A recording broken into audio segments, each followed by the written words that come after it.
Hello, I am Dr. Alan Bienstock, and I'm a board-certified plastic and reconstructive surgeon. I am not your typical surgeon who does cosmetic surgery. I take care of wounds in people's homes. This means that I take care of people who are homebound and bedbound, who have wounds, who cannot go to an office or a hospital.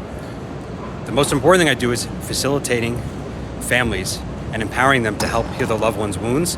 I work with the family members, the caregivers, the patients and the primary care physicians, as well as the nurses.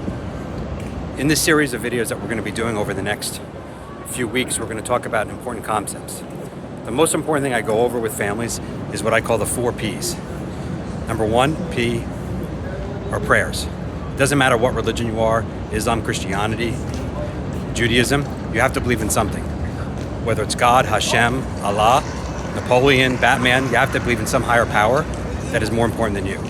The second thing is prayers. Is plenty of love, meaning that you have to be really focused on your loved one.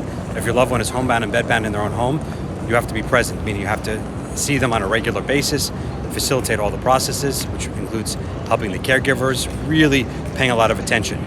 When patients are alone, they don't do well. A lot of my patients during COVID who were isolated did not do well. A lot went from being ambulatory to being bedbound and did not thrive.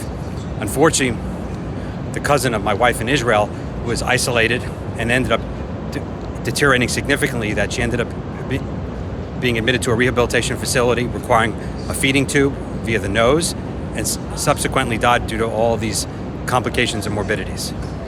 The third P is protein and nutrition. We can't emphasize enough how important nutrition is.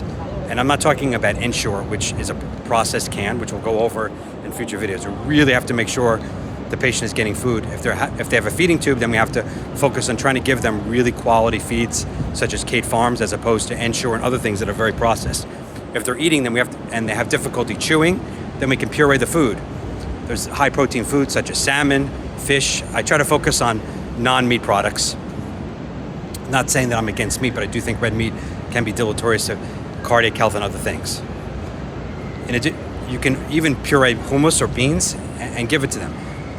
The fourth P in my series of 4 Ps is pressure relief. So really, like, the most important thing, the reason why I see patients is they're not being turned or they're sitting in a position for too long.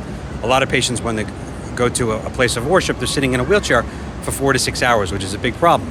If you're not able to move by yourself, you end up creating enormous pressure on areas that are either thinned out due to lack of muscle growth,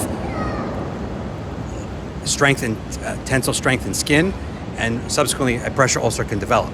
So when a pressure ulcer does develop, we don't want it to get worse, and if we're going to heal it, we have to eliminate the underlying source, which is pressure.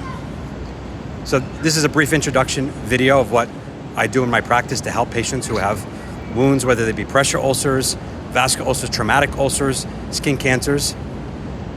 My goal in these video sets is to really educate families, patients, caregivers, loved ones, as well as primary care physicians and nurses, and how to help the patient and the family really navigate this process and to empower them to be able to heal at home and not rely on other systems.